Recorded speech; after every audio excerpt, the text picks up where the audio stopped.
Hi, today I want to talk about the food of ignorance. Hi, my name is Regitze Simonsen. I'm a registered nurse, been a nurse for over 15 years, and I love to talk about healthy nutrition, vegan diet, and also the spiritual side of veganism.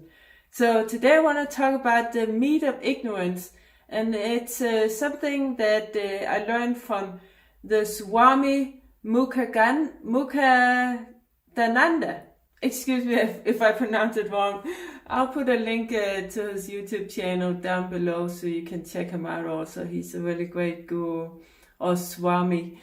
He says that the food of ignorance is meat because it provokes violence and anger in us. And it also makes us, it's also addictive, which is true. A lot of meat substances is addictive. It gives us people cravings, and they want more and more, which is very sad because it's what actually makes a lot of people sick, and it destroys the environment, and not to mention the terrible suffering for the animals.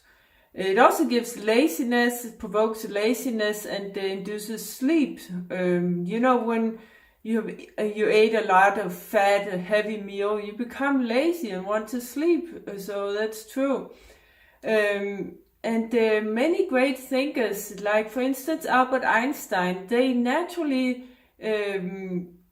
moved towards a vegetarian diet or even vegan diet. Albert Einstein was actually a vegetarian because they noticed that they can think more clearly, because what we eat is actually what we're made of.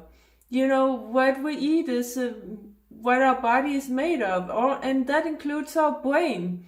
So if you eat bad food, then you become unhealthy, and your body functions a lot better when you eat healthy food. There's a lot of indications that shows that the human body is actually meant to eat vegetables. The human body is actually herbivore. The human species is a herbivore. There's many things that point in that direction. Like for instance, we have long intestines. We have all herbivores have intestines, 10 to 12 times their body length, and so do humans. Whereas carnivores, they have a short intestine, like 3 times their body length, and that is because the meat that they eat, it starts to rot inside them, and therefore they have to be able to eliminate it fast. So they have to have a short intestine so they can eliminate the waste fast before it starts to get bad inside them and make them sick. Meat produces a lot of toxic compounds that would make anybody sick. So therefore it has to be eliminated fast. And also the long intestine in herbivores and in humans, it's made to be able to digest all the fiber that plants have. Only plants have fiber. Meat doesn't have any fiber at all, because what fiber really is the cell walls that plants have. It's the cell walls of plants. So there's no fiber in meat. And then there's the risk of cancer. When human beings they consume meat, they have at least twice the risk of cancer. And that is again because it's unnatural for the body. The body can't digest it, and they don't know. It doesn't know how to deal with these toxic compounds that meat has in them, and also a lot of bacteria and also parasites. Actually, meat contains parasites too, like worms. And then there's the teeth. When you look at the human teeth and teeth of a herbivore, like a horse or a cow, we all have molars. That is meant to grind plant food. They are flat and they're meant to grind. Also the way we move our teeth, they're like moving like this, so it's grinding the food. Whereas both the carnivores but also omnivores, or animals who eat both meat and plants, and that is for instance bears, and foxes, they have cutting teeth, where the teeth, they are like this, they're cutting, they're meant to be able to cut the meat. And just try to eat a piece of raw meat as a human being, you won't be able to tear it off. And that's another point. We human beings, we are cooking our food. We cook the meat. We have to cook the meat, otherwise we can't eat it, we can't chew it, and we also can't digest it. And most people don't like the taste of it, which is very indicative of that we are not meant to eat meat. Whereas we can actually eat plant food raw, directly from the plant. Almost all kind of plant food we can eat raw. So that is very indicative that we are plant eaters. And then there's the stomach acid. The carnivores, they have a very, very strong stomach acid, so it'll be able to kill all the bacteria that meat has, and also most of the parasites, and also be able to digest the meat.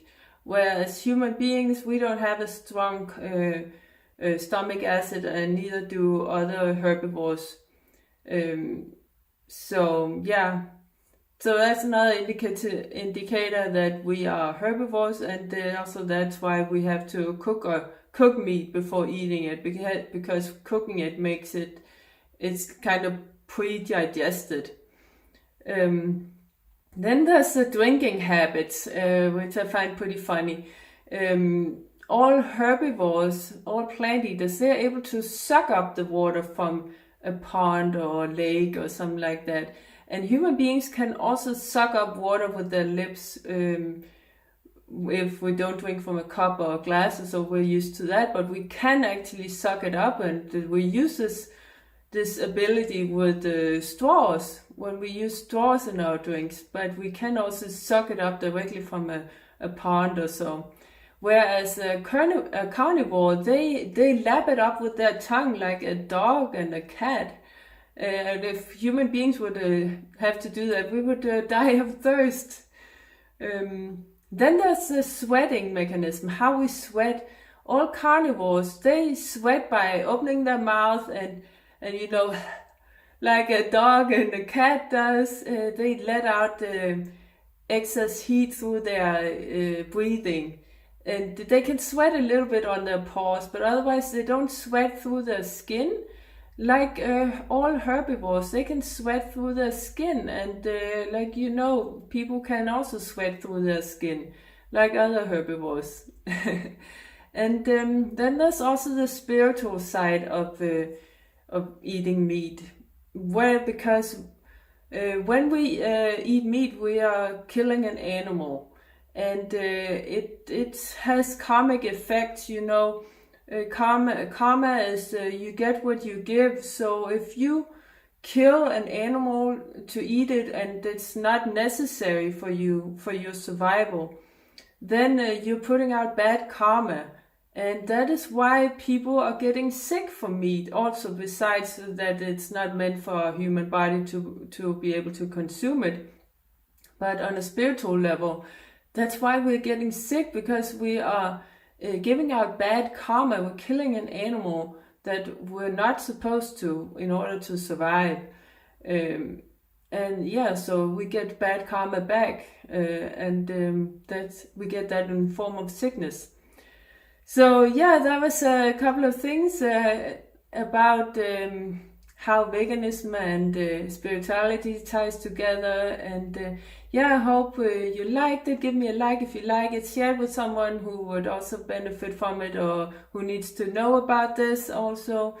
And thank you so much for watching. Please follow me for more content. And Yeah, click the little notification bell if you're on YouTube. That way you get notified every time we upload a new video. And take care. Bye.